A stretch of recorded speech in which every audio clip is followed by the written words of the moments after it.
तुंहिंजी पंहिंजी ग़लती आहे, तुंहिंजी पंहिंजी ग़लती आहे जो अॻिले ते तूं एॾो एतबार कयो, अॻिले ते तूं एॾो यकीन कयो। तोखे ॾिस न, मुंहिंजो 11 साल अॼु अल्हम्दुलिल्लाह मूंखे पूरा थिया आहिनि हिन फील्ड में, लेक्चर वारी फील्ड में। 11 साल अल्हम्दुलिल्लाह, रब जा करोड़ एहसान। बहरहाल 11 सालनि में मां त चवां 9 साल अवल इहो यूट्यूब ते मां वीडियो छॾियो बि आहे। कसम खाइण वारा इहे मोहबत में कॾहिं सचा न थींदा। जेको मोहबत जे दौरान कसम खणे तव्हांखे वाइदा करे, इहो तव्हां सां कॾहिं वफ़ा न निभाईंदो। मोहबत जंहिंजी सची हूंदी आहे न, उहो कसम न खणंदो। सची मोहबत वारे जी पहिरीं निशानी वॾी इहा अथई, तोखे ग़लति कमनि खां रोकींदो,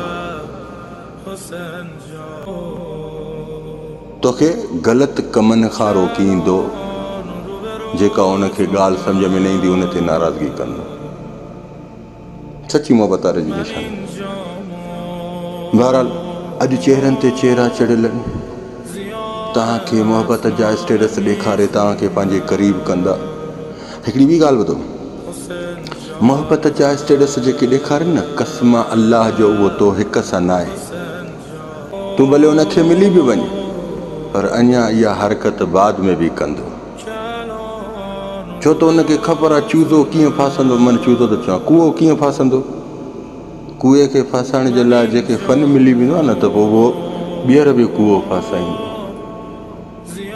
इन जे करे चवंदो आहियां, जेको तव्हांखे मोहबत जा स्टेटस, मोहबत जा ड्रामा इहे तव्हां सां न करे न, हा, उहो तव्हांजी ज़िंदगीअ में तव्हांजे लाइ भलो आहे। जेके तव्हां सां मोहबत जा ड्रामा करे, मोहबत जा स्टेटस ॾेखारे, जेके वॾियूं वॾियूं ॻाल्हियूं कनि, मां तोसां हीअं कंदुमि, तूं मूंखे मिल, या तूं मूंखे मिली वञ, मां तोखे हीअं करण न छॾींदुमि, तोखे माना बाक़ाइदे सुठी ज़िंदगी गुज़ारण जा, तुंहिंजे मथां हिकिड़ा अयाशियुनि जी ज़िंदगी गुज़ारण जा मोड़ आणींदुमि। इन जे माउ खे बि ताक़त न आहे, हिनखे पंहिंजी ख़बर न आहे त मुंहिंजो बाद में छा थींदो, तोखे अवल कीअं ख़्वाब थो ॾेखारे। सची मोहबत करण वारा हमेशह हूंदा वीचारा ग़रीब मिसकिन, पर उन्हनि खे कोई भाईंदो न आहे। इहे कूड़ी मोहबतियूं करण वारा तव्हांखे इहे कूड़ियूं लाकेट, चैनियूं, पंहिंजी पर्सनैलिटियूं, पंहिंजा वॾा अंदाज़, पंहिंजा वॾा भरम, पंहिंजी वॾी ऊचाई ॿधाईंदा।